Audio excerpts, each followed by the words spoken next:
Hi everyone, welcome back to my channel. So today we have 4 new Kayali fragrances to review. They have just released this new Freedom collection and there are 4 different versions of them and I have them all here. So I'm going to give you my first impressions and let you know what they all smell like. If you are new here, then hello and welcome. I'm all about perfumes. I have thousands of videos like this, not just on new releases, but whole ranges, perfumers, perfume notes. So do check out my other content. And as always, links will be down below in the description box to where you can get these fragrances where they're available all around the world.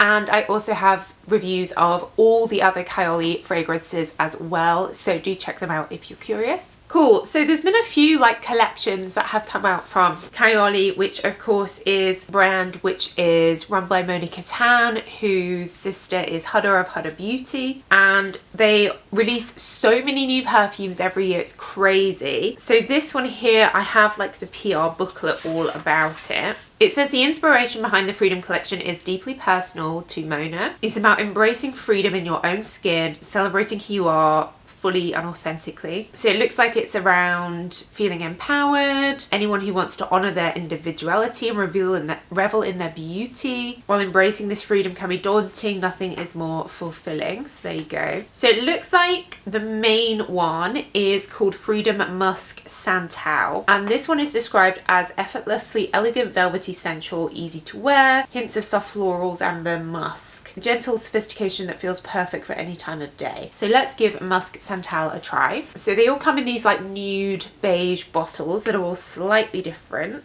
So this one feels very vanilla-y, feels gourmand. This is definitely the kind of thing I expect from Kayali, where they are always doing these very sweet, sugary fragrances recently, or vanilla-y. For me, I'm immediately getting like a powdery, musky vanilla. Reminds me a little bit of the new Lancome La Vie Belle. So Santal means sandalwood. I actually feel like it's more vanilla than it is sandalwood. I know sandalwood can have a creamy vanilla-like quality, so maybe that's what I'm getting. I don't really get any of the floral notes that are in the description. For me, this is just going straight into a creamy, gourmand, sweet, soft.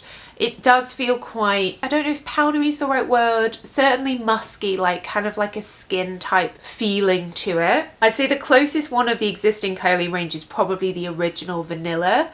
I like that. I think it's very wearable. I think you could really easily layer that with anything if you wanted to add that like creamy vanilla undertone. I think I would just say like don't think that because it says Santal that it's going to be super woody, super sandalwoody. For me, I would have called this vanilla musk. It's very like wearable, easy going. If you like your gourmands, you like your sweet perfumes, and you want something that's quite soft and cozy, I think that's very wearable. I like that one. So next we have Freedom Musk Bouquet. This one, it says the scent is dreamy, floral, powerful, reminds me of childhood, fresh flowers, floral lovers. So obviously this is meant to be very flowery, and the picture has lots of flowers in it. So let's try this. So that for me is a very musky, powdery, flowery scent for sure. This is very much traditional, probably leaning more towards the sort of more Middle Eastern floral fragrances that brands release. And of course, Mona and the Kayali brand is based out of Dubai. Yeah, I'm sorry, I really don't like that. It's kind of like a powdery, flowery soap. For me, that is just not my personal taste, but it is definitely what it says on the tin, like a musky, powdery, flowery bouquet. But for me, this is going towards a sort of more like a potpourri, which yeah, isn't my type of flowery. Next one is Freedom Musk Matcha. So this one says this fragrance was created for matcha lovers. It's meant to be calming, comfort, curiosity, fresh, green, earthy, soft, sweet, soul soothing. And then it says they've added a dry down that's deliciously addictive. So let's see. So that is like a sweet green fragrance. I do get the matcha, that sort of slightly powdery green notes, but at first there's also a hint of something a little bit appley, kind of DKNY delicious type vibes right in the top note. And now as it's settling, it's getting more musky. I'm getting a hint of sweetness, and the green notes are starting to disappear, and it's starting to be more like a musky fragrance with a hint of sweetness, but nowhere near as sweet as the Santal one. So this does remind me of the other matcha perfumes that are out in the market. There aren't a lot of them. I think it is kind of a bit on trend, matcha, but there haven't been a lot that have come out. So yeah, this is effectively basically a powdery green fragrance. So for me, this is maybe a little bit more like springtime or summer. And then lastly, we have Freedom Musk Latte. So this scent is warm, bold, beautiful, unexpected. First sip of your favorite latte, cozy, cocooning.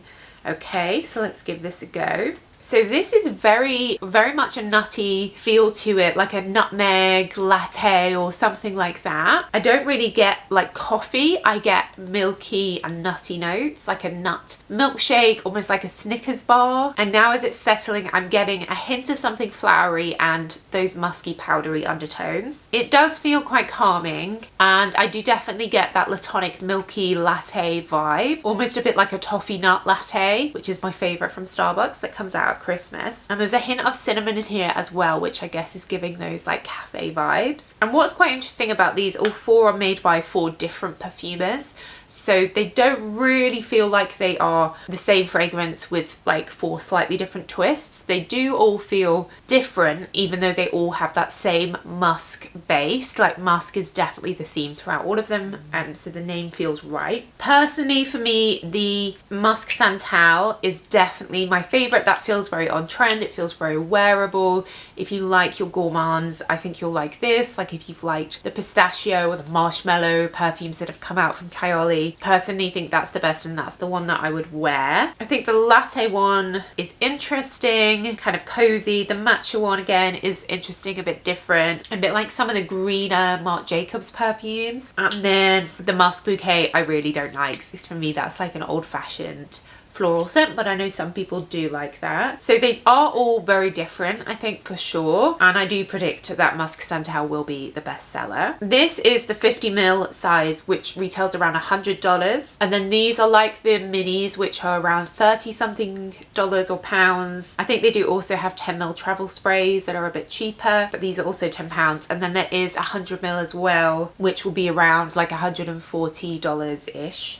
So I think these are interesting. I think that, I don't know if they're limited edition, but I would suspect that this Santal one will be the one that will be continued. I would suspect the other 3, I don't know, they feel like kind of like a moment, like a one-off. They don't feel like a long, like forever type fragrance, if that makes sense. But I do think the Musk Santal one is good. It's a very signature Kayali, and yeah, definitely my favorite. So let me know if you've managed to try any of these, which is your favorite, which is your favorite Kayali. I'll leave the links down below. I do have a video on ranking my favorite Kayali fragrances, but they keep releasing so many more. Perhaps I need to do another video now. But that's it, guys. So let me know your thoughts down below in the comments. So yeah, thank you so much for watching as always, and I will see you in the next video.